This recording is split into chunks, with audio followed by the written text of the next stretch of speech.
अवामी न्यूज़ में खबरों जो सिलसिलो जारी है। तव्हांखे भिरियासिटी में खबर ॾींदा हलूं तो भिरियासिटी में भी वज़ीर आला सिंध सैयद मुराद अली शाह जे ऐलान बाद सॼो शहर मुकम्मल तौर बंद कयो वियो आहे ऐं शहरी पंहिंजे घरनि ताईं महदूद थी विया आहिनि। असिस्टेंट कमिश्नर भिरिया अब्दुल फतेह पंवर ऐं DSP भिरिया पुलिस अटालन सां गॾु शहर जो गश्त कयो ऐं गैर ज़रूरी दुकान बंद कराया। हिन हवाले सां वीडियो लिंक ते भिरियासिटी जी सूरतहाल ॿुधाइण लाइ असां सां मौजूद आहे अली अदर कलोड़ो। जी अली अदर, लॉकडाउन जे हवाले सां सूरतहाल बाबत आगाह कजो।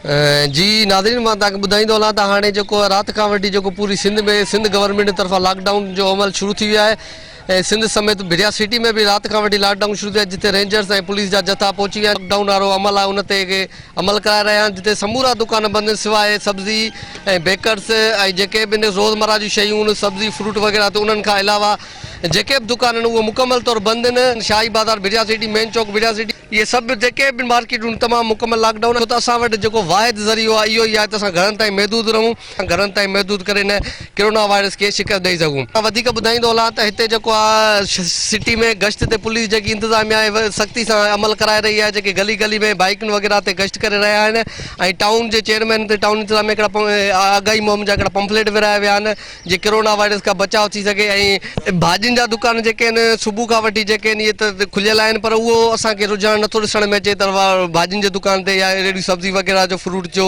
या करियाना जो स्टोर थियो या बेकर्स जो, पर उहे खुलियल हुजण बावजूद बि ईअं लॻी रहियो आहे ॼण लॉकडाउन जो ॾेख ॾेई रहिया। वॾी महिरबानी अली अदर तफ़सीलात सां आगाह करण जी। वधीक ख़बरनि ऐं तफ़सील जे लाइ विज़िट कयो असांजी वेबसाइट awamiNewsHD.com ऐं ॾिसंदा रहो अवामी न्यूज़ HD।